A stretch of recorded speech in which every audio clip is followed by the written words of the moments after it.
เรามาต่อข้อที่สองเนาะคือว่าเราวางระยะ AP ไว้หน้าแว่นกลมหลุดเนาะโดยที่ว่าระยะ AP นี่น้อยกว่าจุดศูนย์เนาะแล้วมันจะเกิดรูปอยู่จุดใดเนาะแล้วจะเป็นรูปจริงหรือรูปเดียวนี่เป็นระยะ AP ที่มันวางไว้หน้าแว่นกลมหลุดเนาะแล้วเห็นว่า AP เนาะมันอยู่หน้าแว่นกลมแล้วเอาสายแต่จุดบีเนี่ยนะข้างหลังกับแกนโทนี่คือแกนโทนคือนี่คือจุดกลางของแว่นกลมของวงกลมเพราะว่าแว่นกลมส่วนนี้เราเป็นครึ่งนึงหรือพักส่วนนึงของวงกลมอันนี้เป็นจุดกลางของวงกลมและนี่จุดสูงคือครึ่งนึงของรัศมีเนาะเช่น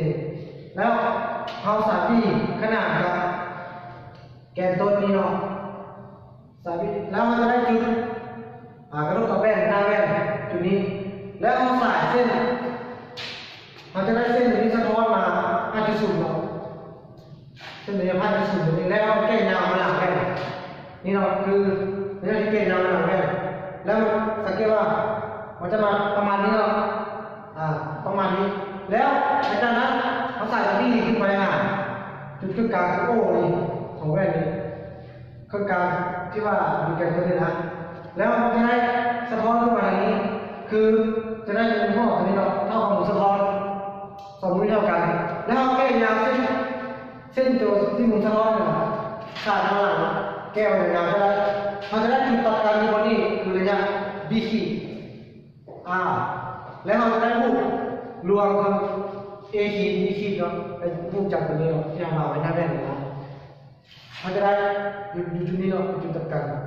แล้วอีกกรณีนึงคือว่าเพิ่นวาง AB คือเก่าเลยเนาะไว้หน้าแว่นกลมวันนี้แว่นกลมส่วนเนาะวันนี้ว่ามันจะเกิดแบบไรเราไปเบิ่งเนาะคือเก่าคือเก่าใส่เข้ามาใส่หน้าแว่นนี้แล้วเขาจะได้มันสะท้อนแบบนี้หรอคือผมเนี่ยคือเก่าอยู่ในแว่นเราใส่ในจุดนี้มาหาหน้าแว่นกลมหน้าแว่นกลมส่วนเนาะแล้วมันสะท้อนกลับมาทางนี้เนาะ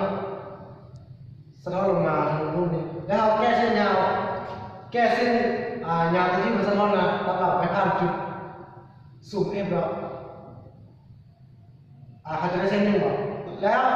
วันนี้เราใส่จากจุด B นี้ไปหาจุด O นี่คือเราจะขึ้นกลางของแว่นนะแล้วมันจะได้สะท้อนแบบนี้มาทางนี้โดยที่เราหมุนหมดเป็นหมุนสะท้อนที่เท่ากันกับเราแล้วแก้ยาวเส้นที่เราตรงสะท้อนเนี่ยมาอีกแล้วเราได้จุดตัดการนี้เราเป็นระยะ A ขีด B ขีดระยะหูเราอยู่จุดนี้อันนี้ก็คือระยะหูที่ขนาดของหูที่มาได้มันจะน้อยกว่าหูจริงแล้วหูนี้จะเป็นหูรวมเพราะว่ามันในหูมันอยู่หลังแม่นะ